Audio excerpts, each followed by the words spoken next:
सबगोटे प्रणाम करै छी। हम गीता मलिक। आइ हम एकटा विषहरा के गीत लऽ कऽ एलहुँ हैं। सुनै जी सबगोटे लाइक कमेंट करबै। गाम के पश्चिम जाकऽ बसी हैं गे मोरा पिया के ने डसी हैं। गाम के पश्चिम जाकऽ बसी हैं गे मोरा पिया के ने डसी हैं। लाल पलंग पर लाल गलैजा, लाल पलंग पर लाल गलैजा, नेहा लगा दुनू सुती हैं गे मोरा पिया के ने डसी हैं। नेहा लगा दुनू सुती हैं गे मोरा पिया के ने डसी हैं। गाम के पश्चिम जाकऽ बसी हैं गे मोरा पिया के ने डसी हैं। गाम के पश्चिम जाकऽ बसी हैं गे मोरा पिया के ने डसी हैं।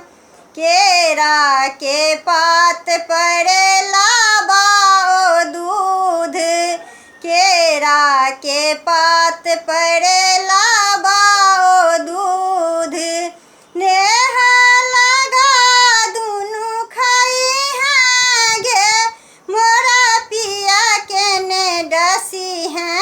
नेहा लगा दुनू खाई हैं गे मोरा पिया के ने डसी हैं। गाम के पश्चिम जाकऽ बसी हैं गे मोरा पिया के ने डसी हैं। गाम के पश्चिम जाकऽ बसी हैं गे मोरा पिया के ने डसी हैं। मैना के पात पर जाही ओ जूही, मैना के पात पर जाही ओ जूही, नेहा लगा दुनू रही हैं गे मोरा पिया के ने डसी हैं। नेहा लगा दुनू रही हैं गे मोरा पिया के ने डसी हैं।